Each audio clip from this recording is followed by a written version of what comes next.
firman Tuhan, kita berdoa. Bapak, terima kasih buat hari ini, buat penyertaan-Mu. Kiranya hari ini Tuhan, penyampaian firman-Mu Tuhan diberkati dengan segala sesuatu yang baik ya Tuhan. Terima kasih, kami berdoa hanya di dalam nama Tuhan Yesus Kristus. Amin. Nah, saudara-saudara, apa kabarnya? Nah, hari ini pembacaan firman Tuhan kita terambil di Matius 14 ayat 22 sampai 33. Dengan judul khotbah hari ini, mengenal Tuhan lebih dalam. Ayat kedua, sesudah itu Yesus segera memerintahkan murid-muridnya naik ke perahu dan mendahulunya ke seberang. Sementara itu ia menyuruh orang banyak pulang. Dan setelah orang banyak itu disuruhnya pulang, Yesus naik ke atas bukit untuk berdoa seorang diri. Ketika hari sudah malam, ia sendirian di situ.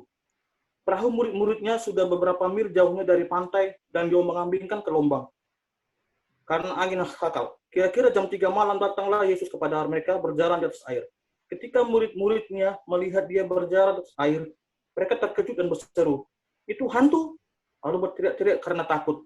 Tapi segera Yesus berkata kepada mereka, "Tenanglah, aku ini, jangan takut."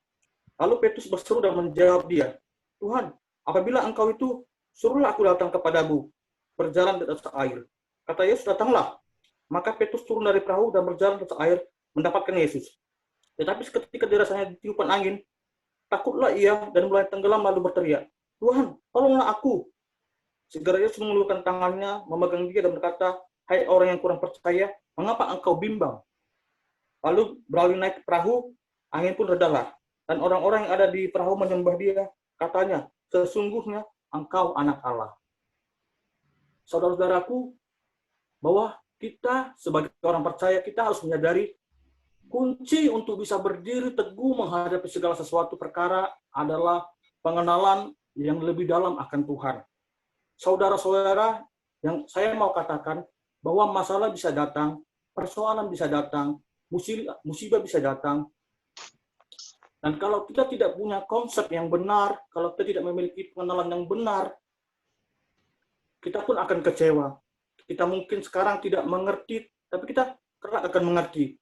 Nah, saudara juga harus tahu bahwa sifat Tuhan itu maha adil. Tuhan mau kita bisa mengenal dia lebih dalam lagi. Nah, saudara yang terkasih dalam nama Tuhan Yesus Kristus, saya ingin bertanya,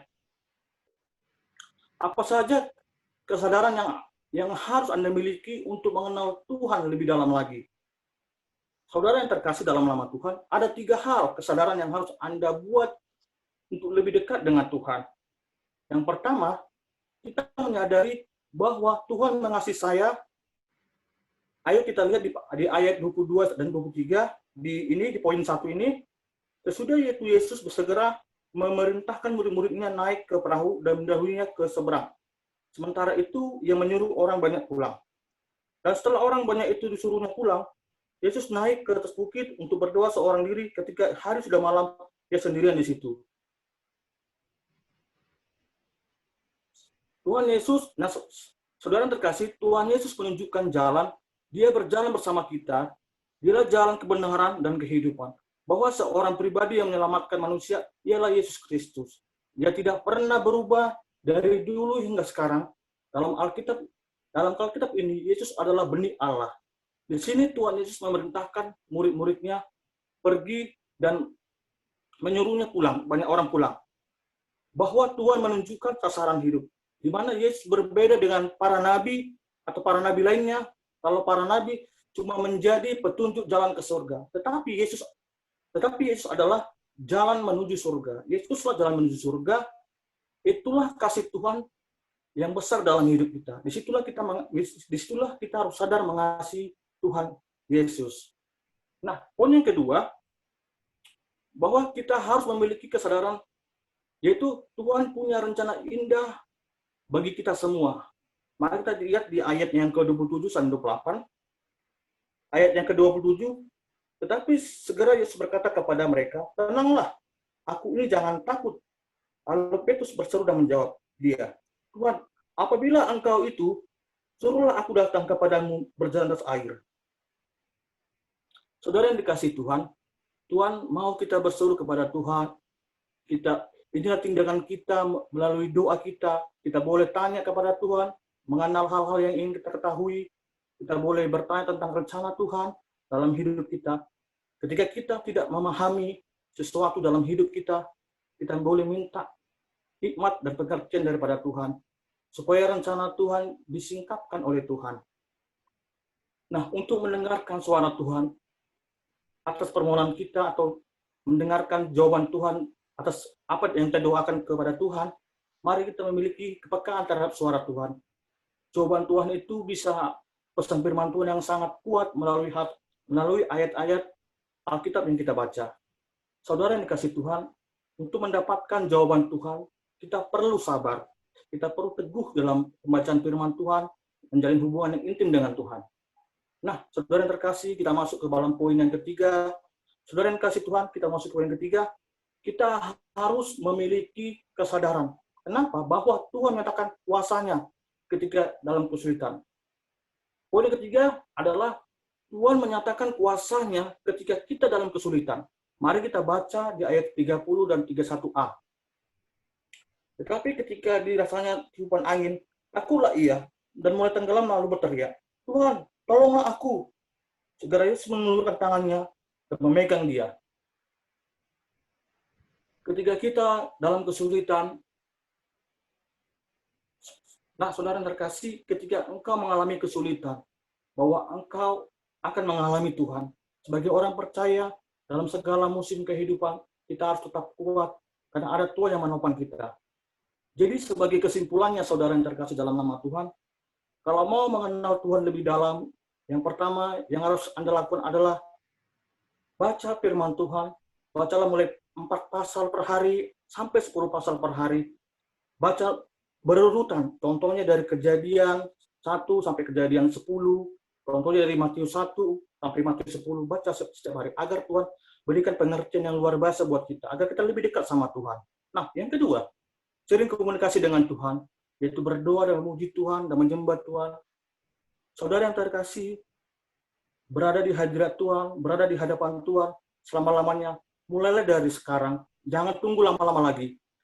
Supaya saudara lebih mengenal Tuhan, makin dalam, melalui firman Tuhan, melalui doa, melalui pengalaman pribadi kita, bahkan ketika kesulitan datang, itu adalah waktu di mana Allah akan menyatakan kuasanya yang lebih hebat kepada kita. Sebelum saya menutup khotbah ini, saudara terkasih, saya mau sedikit kesaksian.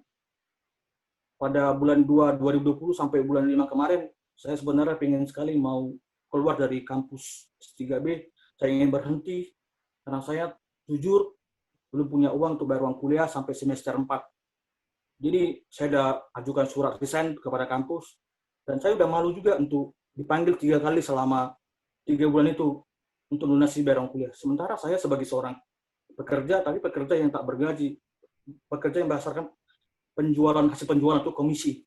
Jadi saya seorang marketing. Jadi saya bergumul Tuhan, sebenarnya apa sih yang Tuhan mau dalam hidup saya?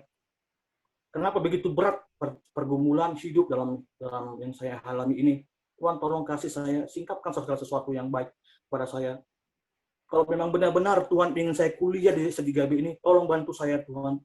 Tolong saya bantu, berikan mujizat-mujizat Tuhan, agar saya lebih mengenalmu lagi Tuhan. Di dalam sifat pribadimu Tuhan, di dalam kasihmu Tuhan. Tolong Tuhan. Tapi puji Tuhan, di bulan 6, Tuhan berikan closing luar biasa. Sebagai marketing saya closing di bulan 6 kemarin, saya dapat uang komisi sebesar 40 juta. Saya bisa bayar uang kuliah sampai semester 4. Puji Tuhan. Saya bisa bayar uang kos, saya bisa bantu orang tua, saya bisa beli buku-buku, contohnya seperti buku Kerajaan Allah. Saya suka sekali dengan Bibli KPB. Jadi puji Tuhan, saya suka semuanya. Puji Tuhan sekali. Artinya gini, teman-teman saudara terkasih, proses akan mendatangkan kebaikan. Di poin yang ketiga ini, saya tertarik sama poin yang ketiga ini. Ketika kamu mengalami kesulitan, datanglah kepada Tuhan. Jangan pernah undur dari hadirat Tuhan. Nah, saudara-saudara terkasih, inilah khotbah dari saya. Sekiranya teman-teman terus semangat melayani Tuhan, semangat mencintai Tuhan. Dan jangan pernah berhenti mencintai Tuhan. Apapun keadaan saudara-saudara, tetap cinta Tuhan. Terima kasih. Semoga khotbah ini bisa bermanfaat bagi saudara dan saya. Dan Saudara juga bisa jadi pelaku firman Tuhan mulai dari hari ini hingga selama-lamanya, dan jadilah mahasiswa yang terbaik, dan jadilah dosen atau jadi gembala rohani yang luar biasa dipakai Tuhan luar biasa. Terima kasih. Tuhan Yesus memberkati. Salam. Oke. Tepuk tangan